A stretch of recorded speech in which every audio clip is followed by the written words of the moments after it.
Hola, ¿cómo estáis? Hoy en Vinilo Enfermos os traigo un vídeo que es el que más ganas tenía de presentaros en el canal y es la entrevista a Richard Dulansky, un batería que ha formado parte de proyectos musicales súper interesantes y en su primera etapa en Londres coincidió con John Strummer en los One of Oneers y también con Johnny Rotten, el vocalista de los Sex Pistols, en su grupo que hizo después, Public Image Limited. Todo esto y mucho más nos va a contar Richard en esta primera parte de la entrevista y habrá una segunda parte en la que hablaremos solamente de discos de vinilo. Espero que disfrutéis este vídeo y si queréis saber más os dejo el enlace en la descripción de este vídeo para que podáis comprar el libro de Richard, Londres, ciudad ocupada.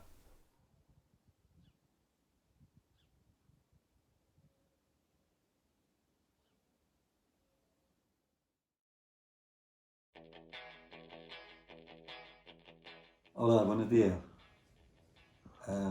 Para introducirme un poquito, ¿no? Me llamo Richard Nother Dudansky, y aquí estamos en mi casa en Granada, donde hemos vivido los últimos 32 años. Soy músico desde los años 70 cuando empecé a tocar hasta ahora que sigue con varios proyectos.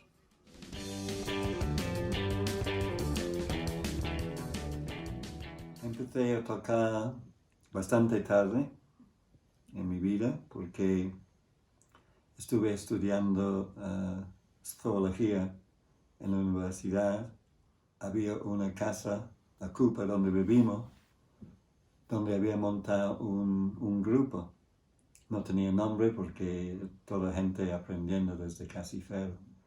Había mi hermano, había un tal Woody, que luego llegaba a ser Joe Strum, y otras personas que vivían en la casa Cupa. Hacía falta, bueno, de repente había la posibilidad de un concierto para no un homenaje, vamos, una especie de, para la gente de Chile, solidaridad con los chilenos. Eso fue en el año 74. Y uno de los componentes de la casa, que un saxofonista chileno había conseguido un concierto, el batería con quien había estado tocando, no estaba, y el concierto nos dijeron dentro de 2 semanas, donde de repente necesitaban un batería. Ahora yo nunca había tocado con nadie, un par de veces había tocado solo ahí en el bajo de la casa. Entonces dijeron, mira, Richard quiere probarlo. Entonces me metí detrás de la batería como una especie de, para ver cómo iba la cosa, ¿no? Y después me dijeron, sí, tú nos vale, y entonces de repente tuve que aprender muy rápido las canciones y al final fue dentro de una semana, no de 2 semanas. Y hicimos el primer concierto de los One of Oneers.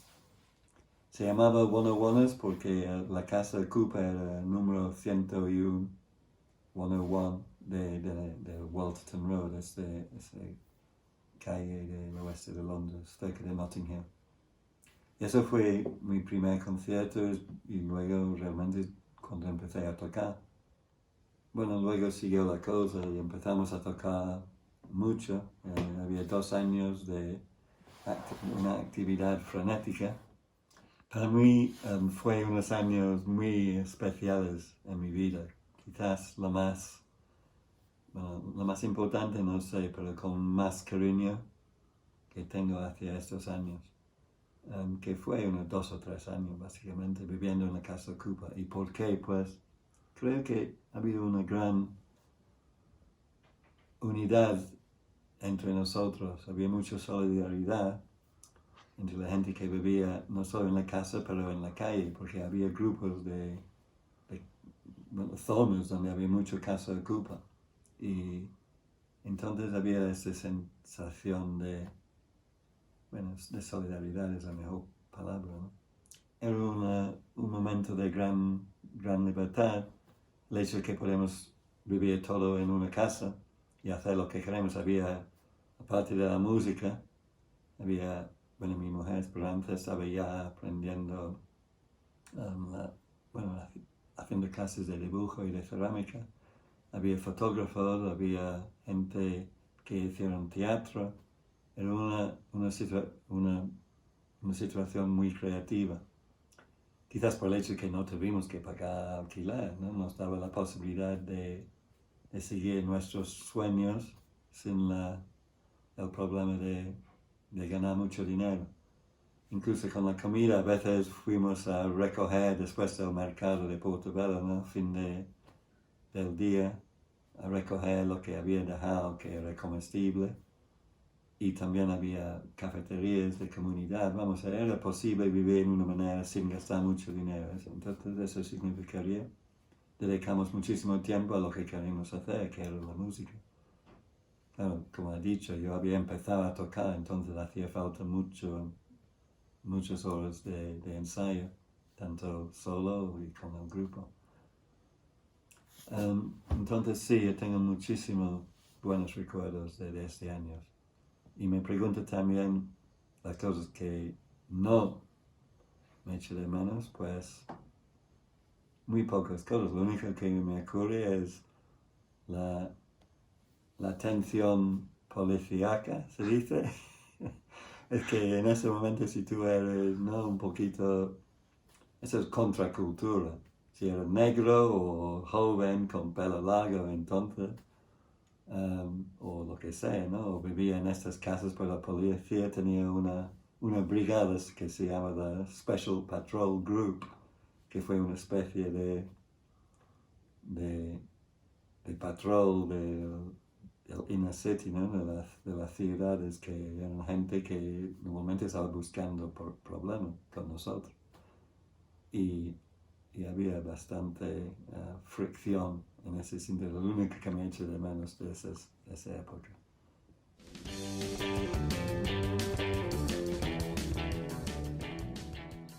Pues como he dicho antes, uno de los componentes de los one-on-ones no fue Joe. Pues no se llamaba Joe al principio, era Woody. Su nombre cogido de Woody Guthrie, porque a él le gustaba mucho la música de Woody Guthrie. Yo era compañero de la casa.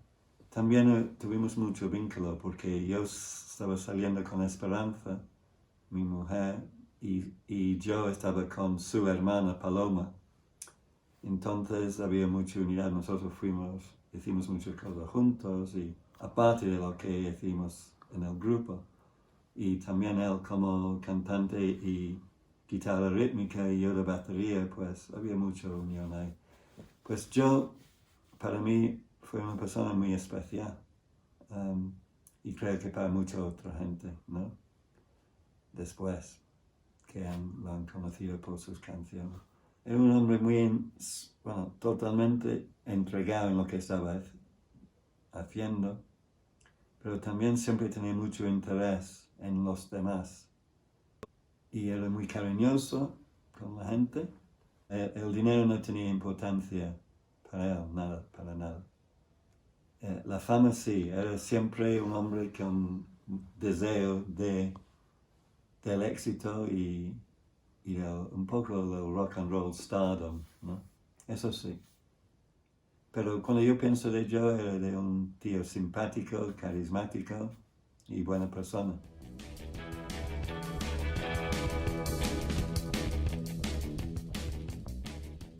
Es que los one-on-ones estuvimos pasando una racha bastante mal, porque aunque el grupo estaba ya llegando a cierto éxito, un single iba a salir y tuvimos muchos conciertos. Los Sex Pistols eran nuestros teleneros en un par de conciertos, vamos, que tuvimos bastante, ¿no? Éxito a una forma limitada, pero vamos. Y cuando ocurrió lo del punk, porque los Sex Pistols sin duda fue la primer grupo que hicieron una bomba en Londres y llegaba a ser, digamos, más que lo que nosotros habíamos hecho, que fue una especie de punk, pero nosotros no lo llamamos punk. Tocamos sin conocimientos, ya he dicho, ¿no? Yo toqué una semana después de haber empezado a tocar, cosas así, pues eso es. Y vivimos en casa de Cuba, entonces esa actitud de do it yourself, ¿no? Que era un poco el lema de nuestro grupo. Pero a mí el tema del punk, como estaba predicado por los managers de los Sex Pistols y The Clash, no era lo mismo como yo lo sentí, no tenía nada que ver con cómo vestirse, que lo que luego la gente entendía por la palabra punk no era algo que yo me sentí cercano, porque significaba bastante relacionado con la imagen y una manera de tocar que tenía que ser como estaba escrito básicamente por los managers. Lo que pasó en los one-on-ones es que había problemas en el grupo. Habíamos quitado el bajista original, que fue un fallo porque llegó otra persona con quien yo no podía tocar, no podía escribir y entonces había un problema dentro del grupo. Y cuando había la propuesta de los componentes de lo que luego iba a ser The Clash, entonces no eran dos chavales que Mick y Paul, que había estado en nuestros conciertos. Y ellos propusieron a Joe a través del manager para dejar los one-on-ones y formar otro grupo, sin nombre todavía. Una noche estuve en mi cama y Joe llegaba a las 2 de la mañana. Richard, tengo que hablar contigo, una cosa importante. Yo le dije, no, vamos a hablar por la mañana, ¿no? Entonces, por la mañana siguiente, yo bajé en la casa Cooper, donde todos vivimos, y había un tío que quería hablar conmigo, que era el manager Bernie Rhodes, el futuro manager del Clash, que ya estaba organizando todo el timbre. Y empezó a decirme lo que tuvimos que hacer, que tuvimos que cambiar todo, bueno, un poco como una religión. Y no aguantaba el tío, estaba claro que él mandaba ahí también todo lo que era, ¿no? Detrás del nuevo grupo que iba a llegar a ser el Clash, y no quería dejar lo que nosotros tuvimos con nuestro amigo que era nuestro manager. Entonces entendí por qué yo quería formar otro grupo con otra gente, porque había problemas con los otros. Claro, yo quería que yo fuese con él a juntarse con los otros chavales y el manager. Pero después de hablar con el manager no había manera. Entonces yo le dije a Joe, mira, vale, rompemos one-on-ones, pero yo no, y ir con Mick y Paul, y bueno, Keith viene otra persona que había en el grupo entonces. Pero no con el manager, yo no voy a trabajar con ese tío que me cae fatal. Y yo me dijo, no, tiene que estar con él, pues él está organizando. Entonces dije, pues entonces adiós. Y entonces eso fue el final de los one-on-ones y la razón por qué yo no fui con ellos, por el manager.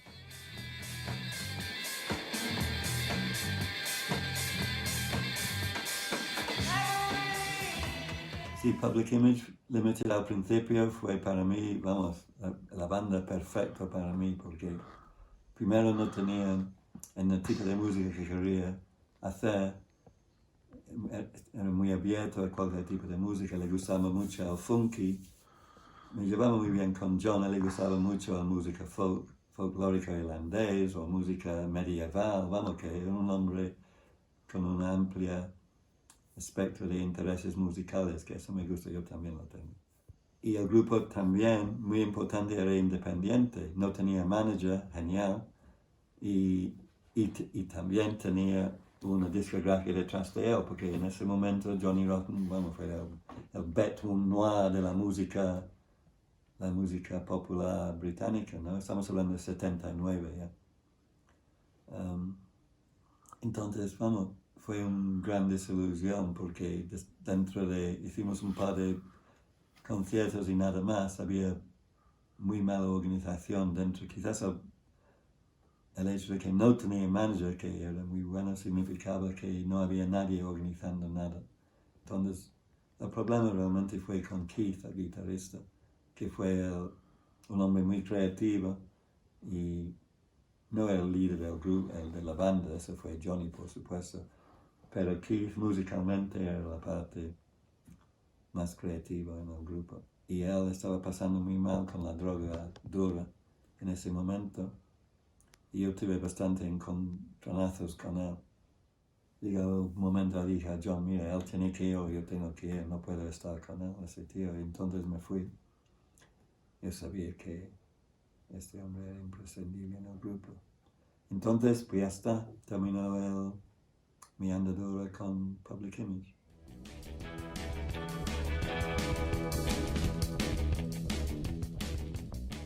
Pues mis vínculos con España empezaban en el mismo año, en el mismo verano que empecé a tocar, que estuve estudiando, terminé de estudiar, encontré esperanza en un pub de Notting Hill. Yo tuve unos amigos de chilenos y peruvianos, vamos, sudamericanos, y una noche estuvimos ahí viendo un grupo de jazz y había dos chicas ahí delante, Mariela y Esperanza. Y yo vi a esta chica, Esperanza, y quería saber más de ella. Bueno, al final conseguí que llegaba a mi casa Cupa, dejando la familia china donde estaba de au pair. Y había llegado con 17 años a Londres para escapar un poco de lo que, bueno, estaba viviendo en Málaga. La más joven de 9 hijos, entonces tenía bastante libertad y lo dejaban ir a Londres. Entonces empezamos a vivir juntos en ese momento y siguió la cosa hasta hoy. A ver si mañana seguimos, nunca se sabe. Vivimos en Londres. Esperanza es artista, estudió en la facultad ahí. Cerramos y luego un postgraduado en el Royal College of Art, que fue un sitio muy, bueno, el mejor sitio para postgraduado en arte en Inglaterra.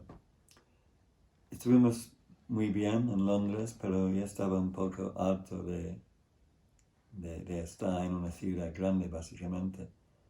Y decidimos en 85 buscar una casa. Como Esperanza tenía un hermano que vivía en Granada, decimos, mira, si encuentro un sitio guay, barato, entonces a través de mi cuñado Fernando encontramos una casa dilapidada, vamos, una casa en ruina que pudimos, como poco dinero que tuvimos, comprar 1 millón de pesetas. Y decidimos a venir a vivir aquí después de hacer la obra de rehabilitar, casi reconstruir la casa. Vivimos en 88 y para vivir en España. Sí.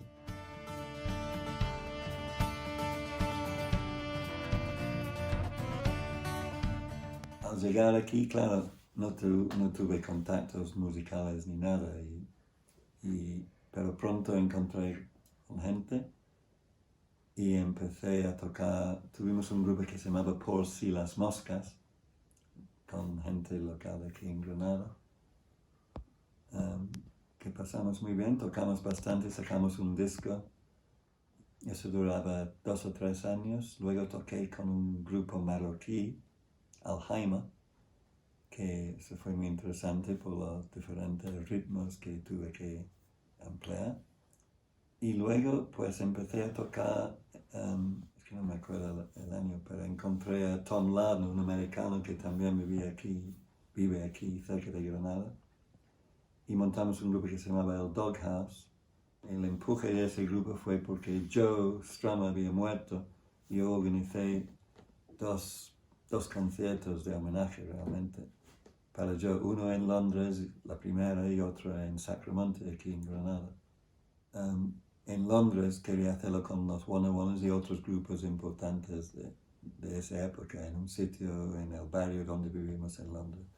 Y para los One Ones, sin Joe, de cantante, pues Tom era la persona perfecta para asumir ese rol, ¿no?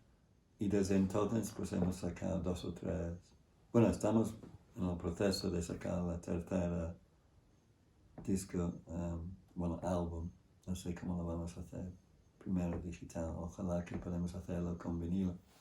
Siempre a lo largo de este tiempo hemos tocado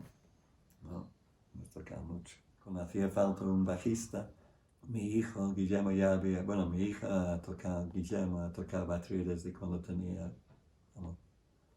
3 años. Y voy a empezar con la guitarra entonces con 10 años. Entonces con 13 ya, cuando necesitamos un un bajista, pues preguntamos a Guillermo si quisiera hacerlo y él empezó a tocar con nosotros. Entonces hasta que tenía 5 años, hasta que tenía 18 años, estaba tocando como bajista en nuestro grupo, que para un padre fue una cosa muy, muy bonita. Siempre tengo varios proyectos, uno con Time and Dog, mi amigo que había montado The Fools en 76, 77, pues él me ha mantenido mis amistades y él vino a Granada y tocamos aquí, grabamos aquí, hacemos varios conciertos y eso conocí a Antonio Arias y su grupo, Lagartija Negra, que es bastante conocida. Y Antonio siempre ha tenido varios otros proyectos y uno fue con Time and Dog. Entonces grabamos con él y eso sigue por delante porque cuando viene Time aquí tocamos, vamos a empezar a grabar otra vez con él. Con Antonio hicimos su último disco, Hola Tierra, pues en inglés Hello Earth. Yo toqué 4 canciones en el disco. También el hecho de que hay un estudio en Lecrín, que es el Valle de Lecrín, entre Granada y la costa granadina.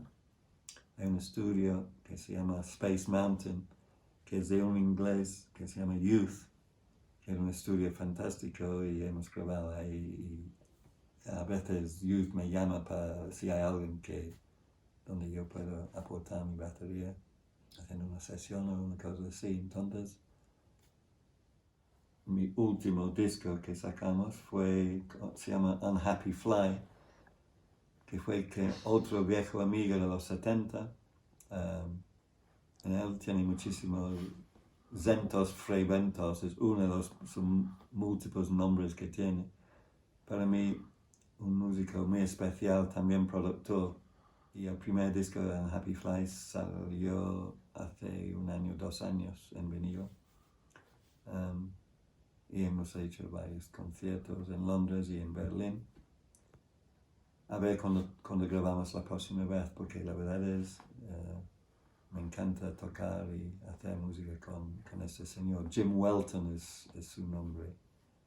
Y muy interesante porque él siempre ha sido muy, desde los finales de los 70, muy en el fringe, el do it yourself. Él cambió su nombre, cambió los nombres de sus grupos, lo sacaron en vinilo, en cassette, siempre muy productivo y siempre muy en el extremo de la industria, ¿no? Rechazando, digamos, las normas normales de la industria.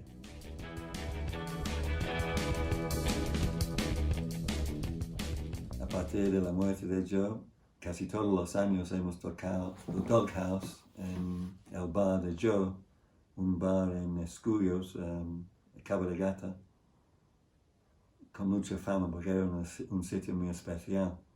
Y Joe era un bar donde Joe Strummer había estado muchas veces cuando él seguía, ¿no?, con vida. Y al morir, pues hicimos esa especie de homenaje alrededor de su cumpleaños en agosto, durante muchos años. Pero por desgracia había un problema con una vecina y hace 2 años, 3 años ya, lo cortaron los conciertos en el bar de Joe. ¿No le parece que el bar de Joe ya entra en la historia? Pero vamos, sí, era un sitio que tocamos todos los años.